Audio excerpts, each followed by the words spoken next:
Welcome to my channel. నీకు చెప్పాలి, ప్రతి భావానికి ఒక కథ. హలో ఆల్, ఇవాల్టి కథ గాలిలో గువ్వల ఎపిసోడ్ 2. ఎపిసోడ్ 1 లింక్ డిస్క్రిప్షన్లో ఉంది, ఒకసారి చెక్ చేయండి. కార్తీక్ వచ్చేసరికి విజయ్ మనసు కలవరపడింది. ఆ అబ్బాయి ఎవరు? పల్లవికి ఏమిటి సంబంధం? ఆ రోజు సాయంత్రం పల్లవి విజయ్ దగ్గరకు వచ్చి కాసేపు మాట్లాడింది. నిజమైన ప్రేమ చిగురించడానికి ఇది సరైన సమయం. విజయ్ తన మనసులోని మాట చెప్పాలని నిర్ణయించుకున్నాడు. కానీ మొదటి ప్రేమలో మాటలు రావు, అది ఒక భావం, మనసుతో మనసు మాట్లాడుకునేది. మరుసటి రోజు క్లాస్కి విజయ్ కాస్త ముందుగానే వచ్చాడు. కార్తీక్ని చూడగానే అతనికి ఏదో అనుమానం వేసింది. ఆ అబ్బాయి చాలా ఖరీదైన బట్టలు వేసుకున్నాడు, చేతిలో ఐఫోన్, చుట్టూ ఫ్రెండ్స్ గుంపు. అతని మాటల్లో ఒక ఆత్మవిశ్వాసం, చూపుల్లో ఒక గర్వం కనిపించింది. విజయ్ తన సీట్లో కూర్చున్నాడు. కాసేపటికి పల్లవి వచ్చింది. కార్తీక్ వెంటనే ఆమె పక్కనే కూర్చున్నాడు. గుడ్ మార్నింగ్ పల్లవి అన్నాడు కార్తీక్ పెద్దగా నవ్వుతూ. గుడ్ మార్నింగ్ అంది పల్లవి సాధారణంగా.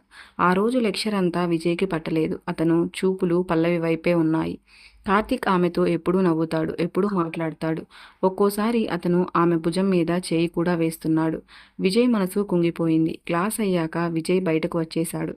అతను క్యాంటీన్ వైపు వెళ్తుండగా పల్లవి అతని దగ్గరకు వచ్చింది. విజయ్, ఏమైంది? నువ్వు క్లాస్లో ఇంట్రెస్ట్గా లేవు అంది పల్లవి. ఏం లేదు అన్నాడు విజయ్ చిరాకుగా. అదేంటి, నీ ముఖం చూస్తే ఏదో ఉందనిపిస్తుంది అంది పల్లవి. విజయ్ కాసేపు ఆగి ఆ కార్తీక్ ఎవరు అని అడిగాడు. పల్లవి నవ్వింది. అతనా? నా పిన్ని కొడుకు, మా ఇంటి దగ్గరే ఉంటాడు. కొత్తగా ఈ కాలేజ్లో చేరాడు. అతను నాతో మామూలుగానే మాట్లాడతాడు. ఏమైంది? ఏం లేదు అన్నాడు విజయ్ సిగ్గుగా. ఆ మధ్యాహ్నం క్యాంటీన్లో ఇద్దరూ కూర్చున్నారు.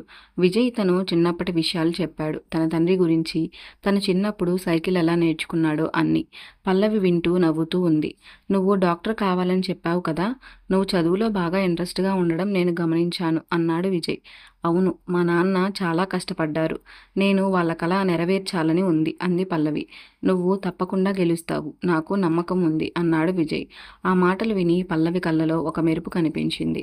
ఆ రోజులో విజయ్ పల్లవికి అన్ని విషయాల్లో సహాయం చేసేవాడు. ప్రాజెక్ట్ వర్క్స్లో, నోట్స్లో, ఎక్స్ట్రా క్లాసెస్లో. పల్లవి కూడా విజయ్ని దగ్గరగా అనుభవించేది. ఒకరోజు కాలేజ్ బయట ఉన్న పార్కులో ఇద్దరూ కూర్చున్నారు. సాయంత్రం వేళ. ఆకాశం నారింజ రంగులో మెరుస్తోంది. పల్లవి అన్నాడు విజయ్ కొంచెం వణుకుతున్న గొంతుతో. ఏంటి అంది పల్లవి. నాకు నువ్వంటే చాలా ఇష్టం. నువ్వు నాకు చాలా ప్రత్యేకం. నువ్వు నా కలలోకి కూడా వస్తున్నావు అన్నాడు విజయ్. పల్లవి మౌనంగా వింది. ఆమె కళ్ళలో ఏదో ఆలోచన. కొంతసేపు నిశ్శబ్దం. విజయ్, నీకు నేను చెప్పాలి. నాకు కూడా నువ్వంటే ఇష్టం, కానీ ఇది చాలా తొందరగా అనిపిస్తుంది. నేను కొంచెం ఆలోచించుకోవాలి అంది పల్లవి. నేను ఎదురు చూస్తాను, ఎంతకాలమైనా అన్నాడు విజయ్. ఆ మాటలు విని పల్లవి కళ్ళలో ఒక మెరుపు కనిపించింది. వాళ్ళిద్దరి మధ్య ఇంకా మాటల్లో ప్రేమ రాలేదు, కానీ ఆ క్షణాల్లో వారి హృదయాలు మాట్లాడుకున్నాయి. విజయ్ ఇంటికి వెళ్ళేసరికి ఆ రాత్రి అతనికి నిద్ర పట్టలేదు. పల్లవి అతని మనసులో నిండిపోయింది.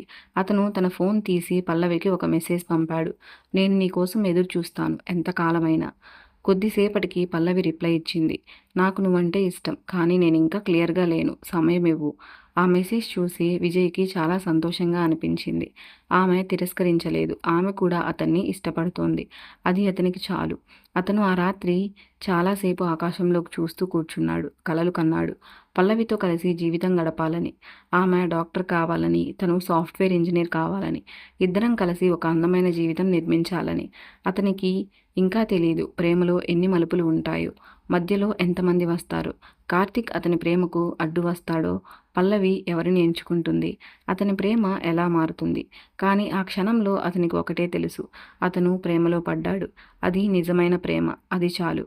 మరుసటి రోజు ఉదయం విజయ్ కాలేజ్కి వచ్చేసరికి కార్తీక్ పల్లవి దగ్గర మాట్లాడుతున్నాడు. పల్లవి, ఈ వీకెండ్ నేను డిన్నర్ ప్లాన్ చేశాను, మనం ఇద్దరం వెళ్దాం అన్నాడు కార్తీక్. పల్లవి నవ్వుతూ సరే అంది. విజయ్ నిలబడి చూస్తున్నాడు. కార్తీక్ పల్లవిని డేట్కి పిలుస్తున్నాడా? అతనికి పల్లవి అంటే ఇష్టమా?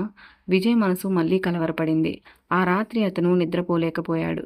ఇక ఆలస్యం చేయకూడదు, నేను పల్లవికి ఇంకా దగ్గరగా ఉండాలి అనుకున్నాడు. Thank you for watching. Hope you like this video. ఈ వీడియో కనుక మీకు నచ్చినట్లయితే ఒక లైక్ చేయండి, షేర్ చేయండి, ఛానల్ సబ్స్క్రైబ్ చేసుకోండి. Thank you.